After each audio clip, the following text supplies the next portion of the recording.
we're going to talk about now is we're going to talk about Eli's sign, and that's when you're doing Eli's test and you're looking for other problems. But when you're bringing the patient's leg up like this, and you're putting the knee into flexion, all of a sudden you'll start to see maybe the hip will rise up off of the table.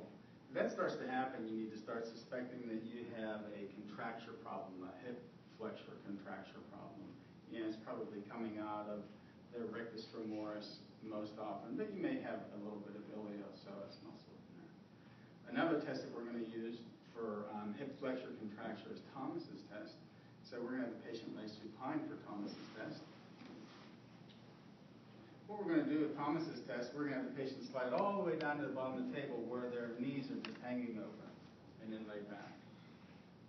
And what we're going to do, if we're going to test contracture of the right hip flexors, then we're going to have the patient pull their left knee up to the chest. If we're going to test the left side, we're going to have them pull the right knee up to the chest.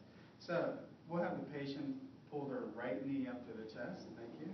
And when they do this, this should be able to lay down straight. You should see a nice flattening of the lumbar curve, etc.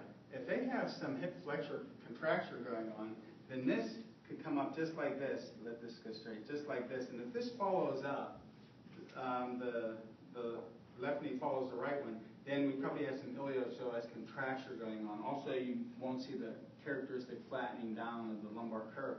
And in fact, you may even start to see some straightening taking place here at the knee, telling us a little bit of that rectus femoris is involved as well. Okay, the last test we're going to do for a contracture, we're going to talk about contracture of the Ipin. We're going to have our patient lay on their side. And I'm going to get a pillow for my patient. And we're going to have them lay there. And then what we're going to do is we're just going to raise the patient's, abduct the patient's leg, and we're going to extend it, and we can bend the knee just a little bit. And I'm going to hold a little bit of pressure here to help stabilize the patient, etc., see what kind of muscles they recruit. And I'm just going to ask her to lower her knee all the way down. What we're going to look to see is we're going to see if this knee can approximate the other one or even go down a little bit lower. If it can't move down, if it stays contracted in the air, or if it's a real ratchety movement in the lowering mechanism, then that would tell us that we have an Ipin contraction.